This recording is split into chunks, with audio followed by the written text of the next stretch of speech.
namni tokko garaa wal bira jiraannaan fageenyi agas maramiti jedhu kanneen immoo gaafa walirraa fagaatanii jiraatanii haguma sana qalbiinis walirraa fagaachaa deemtii kanneen jedhanii yaada kennan jiru maalumaafuu dhiibbaan isaa maal fakkaata kan jedhuuf yaaduma dhaggeeffattoota keenyaa yoo isaan biraan geenyu.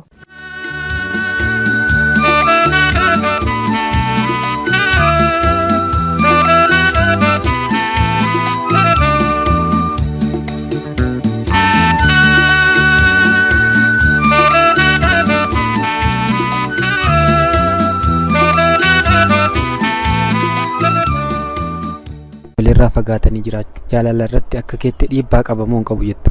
Jaalala walirraa fagaatanii jiraachuun dhiibbaa qaba jedheen fudhadhoon sababni isaayyuu akka duratti soolaaleetti dhiibbaa qabaachuu danda'a. Teknikaallee adda addaa hin babal'anne sababa ta'eef wal arguu dhiisuu dandeessa. Har'a garuu sadarkaa bilbilaatiin illee wal argitee waliin haasoftee yaada wal jijjiiruu dandeessa waan ta'eef iddootti sammuun kee sana dhiphate sanallee adeemsa sagalee sanaatiin deemtee yaada wal mijeessuu dandeessa waan ta'eef fageenyi jaalalaaf dhiibbaa qaba natti fakkaatu. Kanaaf fageenyi jaalala irratti dhiibbaan fiduu natti fakkaata.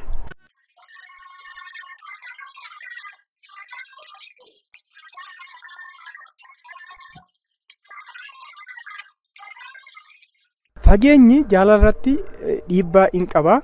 Maaliif hoo jenne shamarreen tokko yoo nama tokko fagoorraa jaalatte yookiin dargaggeessi tokko fagoorraa yoo jaalate bilbilaan wal arguu qaama waliin arganii fagoorratti waan wal qunnamanii fi sun immoo yeroon itti dargaggeessi tokko shamarree jaalate shamarree san jala obboleessumti ishiillee bilbila yoo jalaa kaasee jedhe akka waan ishiin nama biraa jaalatteetu wajjiniin achi bilbila sana namni biraa jalaa kaasetti yaadeetu itti wal lolan hin jiru. Daangaa jaalalaa sana yeroon itti miidhu hin jira jaalalli. Saniif jaalalli fageenya irratti gaafa jiru akkasumas immoo yeroon ishiin bira hin jirtu yookiin inni bira hin jiru waan ta'eef dargaggeessi tokko yookiin shamarreen tokko ani ishii bira jirtu san jaalatu ni jira. Saniif fagoo irratti kan argamu dhiibbaa qaba jaalala irratti jaalalli fageenya.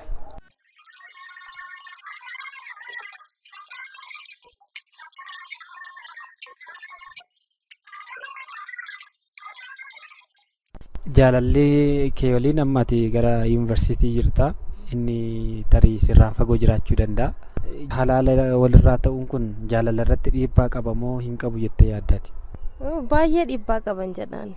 Jechuun haala kan korraas ka'een haala hiriyoota tokkorraas argee ka'een fakkeenyaaf ati irraa fagaattee jirta.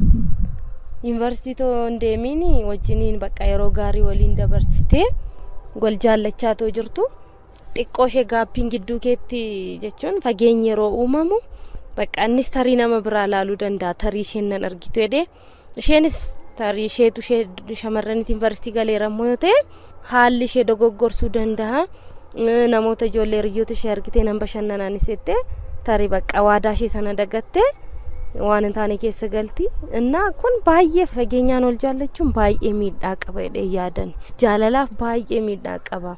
Namni fageenyatti waliin amanu wal bukkeetti yoo ta'e malee sababiin isaa innis nan argitu jedhee isheenis nan argu jettee bakka lamaan isaanii kallacha adda addaa ilaaluu waan danda'aniif jaalalli fagoo anaaf baay'ee gaarii miti jedhee yaada.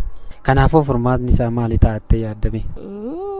Furmaanni isaa xiqqoo ishee yoo cime jechuun wal jaallattee waliif amanamummaadhaan waadaa walii galtee jechuun anis siifin amanamaa.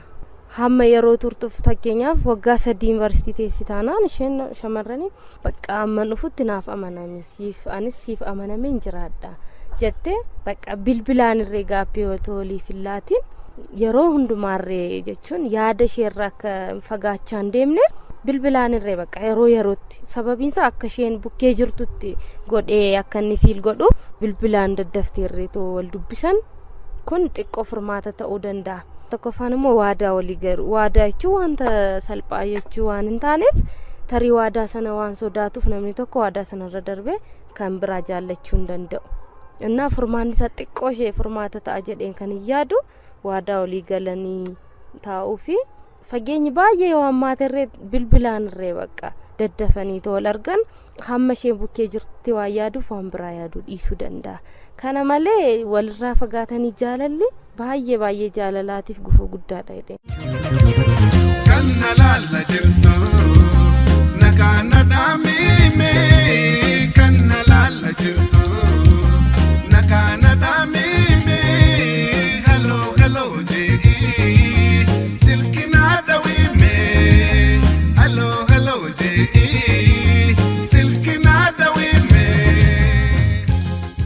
murteessaan jaalalleewwan lamaan sana gidduutti kan hundaa'u ta'uu qaba.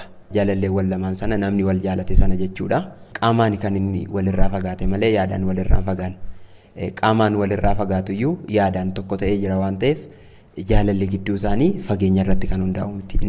Akkasumallee jechamoonni tokko tokko ni jira. Fakkeenyaaf jaalalli dhugaan addaan fageenya yerootiin hin citu kan jedhu sana. Amma inni sun jecha baay'ee sirriidha.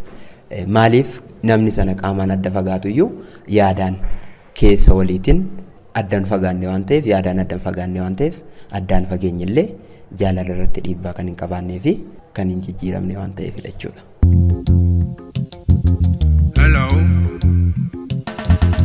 Hello.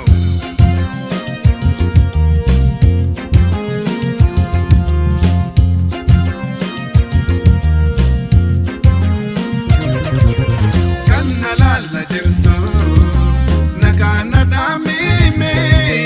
Kanna lalla jirtu nagaana dhaamime. Hello hello jee silkina dawime. Hello hello jee silkina dawime. Ani gama kiyyaan kun irra guddaa fageenya irra jiraachuun humnaa ol dhiibbaa qaba. Ana wanta na mudate ni jira. Barattuu tokko akkuma duraa isiniin jedhe kutaa 8 irraa ka'ee jaalala nan dhiise dhuma gubbaarra garuu baran kutaa 12 baradhu. Jaalala kana micoo wayii kutaa 12 yeroo baradhu micoo wayiitiin ishee funduran taashiin na duba teessi jaalala wajjin eegalle. Jaalala waliin eegallee ani illee maatirikii fudhee ishiin illee maatirikii fudhattee maatirikii sun illee ana gara akkuma dura isiniin jedhe gara yuunivarsiitii Finfinnee na ga'e. Ishii gara yuunivarsiitii Madda Walaabuu ga'e. Gaafa Madda Walaabuu ga'u yeroo dura wajjin hin jiru san garuu naannoo tokko mana kiraa fudhannee galla.